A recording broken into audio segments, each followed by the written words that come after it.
Halo, Assalamualaikum warahmatullahi wabarakatuh. Kembali lagi bersama saya Muhammad Niam, sales Mitsubishi Kartasura. Pada video kali ini kami akan membuat perbandingan antara mobil Mitsubishi Xpander tipe Ultimate yang model lama dengan mobil Xpander tipe Ultimate yang model facelift. Kira-kira apa saja perbedaannya? Nah, untuk lebih jelasnya, simak video ini sampai selesai. Tapi sebelumnya jangan lupa klik like pada video ini, tekan tombol subscribe dan nyalakan belnya untuk mendapatkan notifikasi terbaru seputar mobil Mitsubishi Xpander. Nah, di depan kita saat ini sudah ada dua jenis mobil Xpander tipe Ultimate. Kalau untuk yang warna grey ini merupakan Xpander Ultimate Facelift tahun 2020. Kalau untuk yang warna silver, ini Xpander Ultimate Facelift yang tahun 2021. Pertama kita mulai dari dimensi. Untuk New Xpander yang terbaru ini memiliki lebar 1,75 meter. Kalau tingginya lebih tinggi 20 mm, sekarang jadi 1,75 meter. Untuk panjangnya yang Xpander New ini juga mengalami penambahan, sekarang panjangnya 4,595 meter. Untuk panjangnya lebih besar 120 mm.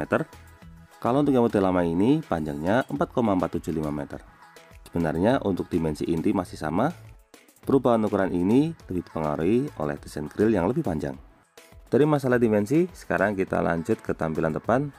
Oh ya, sebagai catatan, untuk emblem Xpander ini aslinya belum ada, jadi ini tambahan sendiri. Untuk grill depan yang terbaru, di sini ada logo Mitsubishi warna chrome, kemudian ada les tebal berwarna hitam berjumlah 2 buah.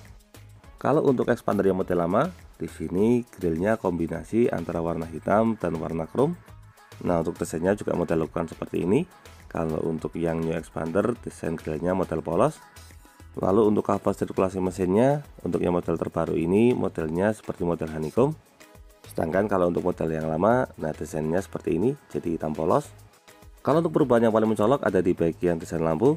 Nah, jadi di sini untuk lampu atasnya sekarang kombinasi ini untuk lampu sen. Kalau yang 3 baris di belakang ini untuk lampu LED position lamp. Kalau untuk Xpander yang model lama, di bagian atasnya ini merupakan full lampu LED position lamp semua, karena untuk lampu sennya ada di bagian bawah. Untuk desain lampu utamanya juga berubah total. Kalau yang model lama, nah di sini model lampu LED 2 baris, di bawahnya ada lampu sen. Kalau yang model terbaru sekarang desainnya lebih keren, jadi tampilan desainnya model T-shape. Untuk lampu yang digunakan menggunakan lampu jenis LED. Nah, di sini sekarang sudah tidak ada lampu sen karena lampu sennya dipindah di bagian atas dekat LED position lamp yang sudah kami tunjukkan tadi. Desain lampu yang terbaru ini membuat tampilannya langsung menjadi terlihat sangat mewah. Dari lampu utama lanjut ke bagian fog lamp.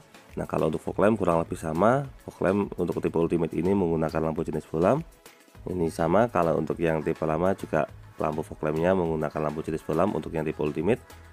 Oh yes, tapi sebagai catatan, untuk Xpander tipe Ultimate yang terbaru ini aslinya belum ada body kit. Jadi untuk body kit yang bagian bawah ini merupakan tambahan sendiri. Dari bagian depan sekarang kita lanjut ke bagian samping. Nah, untuk bagian samping ini talang airnya aslinya juga belum ada. Kalau secara tampilan lain kurang lebih hampir sama, jadi les bawahnya warna chrome, kemudian tipe Ultimate ini handle pintunya juga berwarna chrome. Spion sama memiliki cover warna chrome. Untuk perubahannya ada di desain velg dan juga ukurannya. Untuk Xpander tipe Ultimate ini velgnya sekarang berukuran 17 inci. Desain velgnya juga mengalami perubahan. Kemudian untuk profil ban yang digunakan di sini menggunakan ukuran 205/55 R17. Ini ukuran bannya hampir sama seperti yang digunakan pada mobil Xpander Cross. Kalau untuk Xpander Ultimate yang model lama, di sini untuk jenis velgnya modelnya seperti ini. Nah, ini velgnya berukuran 16 inci dengan profil bannya berukuran 205/55 R16. Kalau untuk bagian samping perubahannya lebih ke desain dan ukuran velg. Kalau untuk lainnya kurang lebih sama. Nah, untuk desain body kit, kemudian body set molding ini aslinya juga belum ada. Untuk desain bagian samping kurang lebih sama dengan Xpander model lama, jadi bedanya lebih ke ukuran dan juga model velg. Dari bagian samping kita lanjut ke bagian belakang. Untuk antena sama-sama menggunakan antena model shark fin. Kemudian kalau untuk spoiler belakang ini aslinya belum ada. Kalau desain lain seperti head mount stop lamp tetap sama, kemudian rear defogger juga tetap sama. Untuk yang terbaru ini perubahannya ada di desain lampu belakang. Nah, desain lampu belakangnya sekarang model T-shape. Kalau untuk yang model sebelumnya menggunakan desain L. Untuk perubahan berikutnya ada di reflektor. Kalau reflektornya sekarang model vertikal seperti Xpander Cross, kalau yang dulu model horizontal. Nah, kalau untuk yang bawah ini body kit aslinya belum ada. Jadi cara paling mudah untuk membedakan antara expander yang model terbaru dengan expander model lama ini di bagian desain lampu. Kalau desain lampunya sudah model T, artinya itu model terbaru.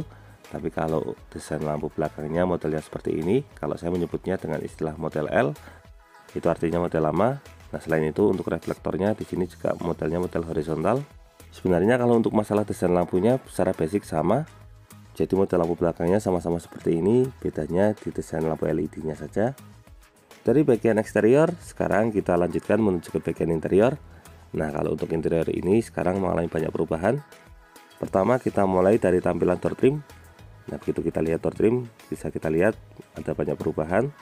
Kalau dulu didominasi oleh warna hitam, sekarang door trimnya ada aksen warna beige di bagian sandaran. Untuk sandarannya ini yang tipe Ultimate sekarang menggunakan bahan soft touch, kalau yang dulu full hard plastik semua. Lalu listnya juga mengalami perubahan, sekarang listnya warna silver, kalau dulu wood panel. Kalau untuk desain lainnya kurang lebih hampir sama, termasuk untuk bagian tombol-tombol ini. Untuk bagian bawah juga sama, cup holder, lalu ada speaker utama. Kita lanjut ke bagian dashboard.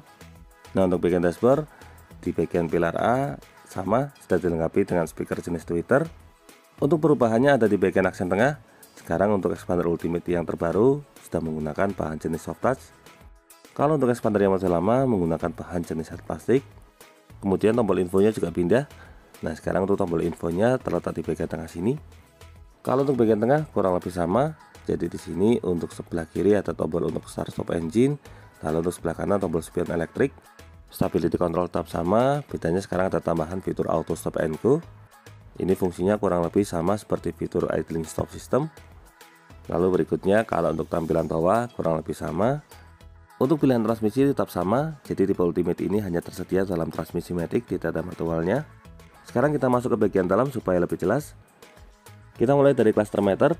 Nah, kalau untuk expander yang facelift ini, cluster meternya sekarang ada aksen biru di bagian atas, terutama di bagian indikator ini. Tapi kalau secara fungsional kurang lebih sama. Nah, untuk perubahannya ada di bagian desain setir. Sekarang desain setirnya modelnya seperti ini. Kalau untuk fitur kurang lebih hampir sama, ada audio assist steering dan juga cruise control. Nah, perubahannya ada di bagian head unit. Untuk yang terbaru ini sekarang head unitnya lebih besar.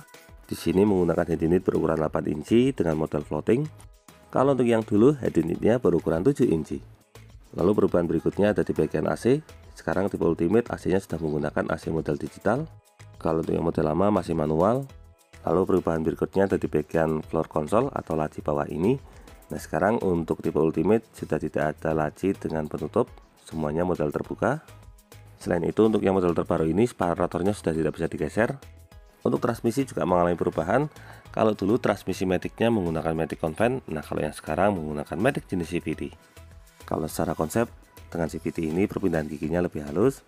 Tapi kalau menurut saya pribadi pas test drive sebenarnya antara matic CVT dan matic convent sama-sama halusnya. Kita lanjutkan perubahan berikutnya dari bagian handrem. Sekarang handremnya model elektrik. Selain itu untuk yang tipe Ultimate sekarang sudah dilengkapi dengan fitur brake auto hold juga, sama seperti Pajero Sport yang terbaru. Lalu untuk glove boxnya juga mengalami perubahan. Sekarang untuk glove boxnya covernya lebih besar, ini bisa digunakan sebagai armrest. Selain itu covernya juga menggunakan bahan soft touch. Ukurannya yang besar ini membuat tampilannya menjadi lebih elegan. Nah, kita bisa menyandarkan lengan kita kalau misalnya perjalanan jarak jauh. Untuk covernya ini model hang up, jadi bukaan ke atas. Kalau yang model lama menggunakan model sliding. Selain itu untuk covernya ini juga terdapat holder, jadi jika ditutup tidak langsung turun ke bawah, masih bisa tertahan. Ini berfungsi untuk memudahkan kita saat mengambil barang. Lanjut ke sisi penumpang depan. Kalau sisi penumpang depan sebenarnya desainnya kurang lebih hampir sama. Bedanya sekarang untuk bagian tengah dashboard menggunakan bahan soft touch, kemudian tengahnya ada aksen wood panel. Untuk wood panelnya sekarang desainnya lebih terang. Kalau untuk yang lainnya seperti misalnya untuk bagian glove box ini masih tetap sama. Untuk tampilan door trim samping kurang lebih sama seperti pintu utama. Kemudian kalau untuk fitur-fitur lainnya juga sama seperti expander tipe Ultimate sebelumnya. Di sini untuk sun visor dilengkapi dengan cermin plus covernya model hang up juga. Untuk lampu kabin standar. Nah, kurang lebih itulah gambaran untuk bagian dashboard. Untuk perubahan berikutnya ada di bagian jok. Untuk joknya sebenarnya sama-sama menggunakan warna beige dengan bahan fabric. Bedanya ada di bagian aksen tengah. Kalau untuk yang model terbaru, di sini joknya menggunakan desain diamond. Kalau yang model lama menggunakan desain diagonal. Kalau untuk masalah ketebalan, kemudian fungsional seperti sliding, reclining dan juga high adjuster kurang lebih sama. Jadi secara keseluruhan kalau untuk interior depan ini perubahannya yang pertama di bagian cover soft touch, kemudian idling soft system, berikutnya AC digital, transmisi berubah jadi CVT, dan head unitnya sekarang lebih besar. Sekarang kita lanjutkan ke baris kedua. Nah, kalau baris kedua ini sebenarnya konsepnya kurang lebih hampir sama. Bedanya sekarang kalau untuk yang Xpander Ultimate Facelift, bagian armrestnya sudah dilengkapi dengan 2 buah cup bottle holder. Jadi bisa digunakan sebagai tempat penyimpanan botol kalau yang sebelumnya masih polos. Lalu bagaimana dengan masalah dimensi interior? Kalau untuk masalah dimensi interior antara Xpander Facelift dengan Xpander model lama masih tetap sama.